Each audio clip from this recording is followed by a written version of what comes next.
Tomorrow evening, OCC will hold its December graduation for 314 eligible students. And the Onondaga County Undersheriff, Jeffrey Passino, will be one of those students getting a degree. Thanks for joining us. Glad to have you here today. Thanks for having me. I consider you an inspiration for a lot of people. Unconventional path to getting that degree. Tell us about that and why you decided to jump in so late. Well, when I graduated high school in 1996, I started in the fall semester around that time, and I was only going part-time because I did have a full-time job and a child at the time. And so I spent part-time from 1996 to 2000 attending OCC, taking classes, but then at that time, Sheriff Walsh's staff recruited me from OCC to the sheriff's office in the custody division. So I thought it was more important at the time to take the county job and with the benefits and the health insurance for my family. So what is the spark then all of a sudden? I shouldn't say all of a sudden, it's not like you started yesterday, but in the last few years to say, you know what? I really want to go back to school. I want to finish the work and I want to graduate. Yeah, I tried twice while being a patrol deputy and then a detective for the sheriff's office, and it just never seemed to work out with the amount of hours and the swing shifts you work and the mid-afternoons and the night shifts.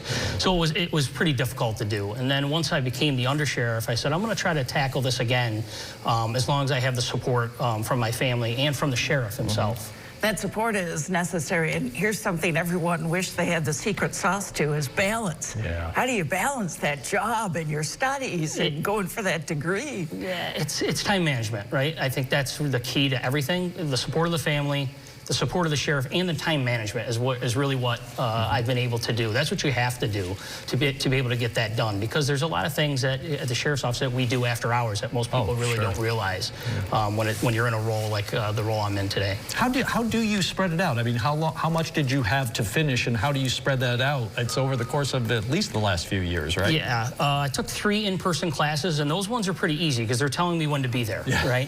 It's the ones they wanted me to tackle online because the time frame for when they had the classes didn't match up with my work schedule. So the online ones, you really have to be dedicated to set a couple hours, sometimes 2.5, 3 hours a night to stay on top of the work.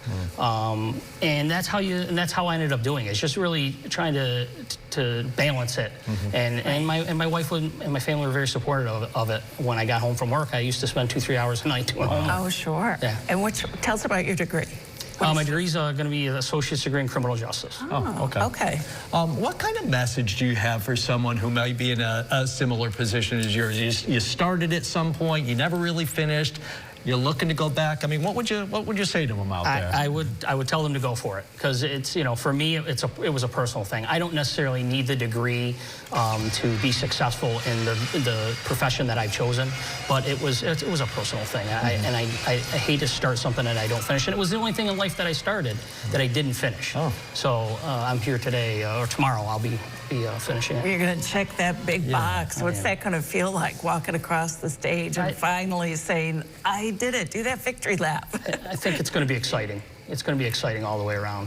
And it's probably going to be exciting for my family, too, because they don't have to spend the hours doing the homework, and I actually spend more time with them. Well, I was going to ask you, about the family. I mean, they must be super proud of you as well, kind of what emotions they may be going through as they're watching you up there. Yes, they're excited. They're going to be there tomorrow. I've got a daughter that works in the custody division. I got a brother that works in the custody division, and they're both going to be there tomorrow along with my wife. And what do you think that says to your daughter? Well, I think it says to my daughter, full speed ahead, and whatever you want to do in life. Last quick one for you, and I don't want to leave this out because I think it's important. You said there had to be a lot of flexibility on your part. What was it like working with OCC? Because again, you're not unique as a student up there. How did they work with you to make everything fit together? Yeah, I actually ran into the vice president of the college at an event, and that's how I really got the ball rolling. And then she assigned me like somebody to coordinate for me, because they had to go through all my previous schooling. They had to go through all the schooling that I've received at the sheriff's office, and I've gone to about 50 schools since I've been in law enforcement. So they were able to look at that stuff, and that person, that coordinator, was with me every step of the way. They helped me until the day till tomorrow, right? They did a great job. They really did. And the vice president of the college helped me out as far as getting me hooked up with the right person to get this done. Well, great job. Congratulations. And as I said, you really are an inspiration. Absolutely. Thanks for being here. Appreciate it. Thanks for having me. Download the WSYR Plus app on your TV to stream News Channel 9 for free. Just go to your smart TV, search WSYR Plus in the App Store, and download to start streaming today.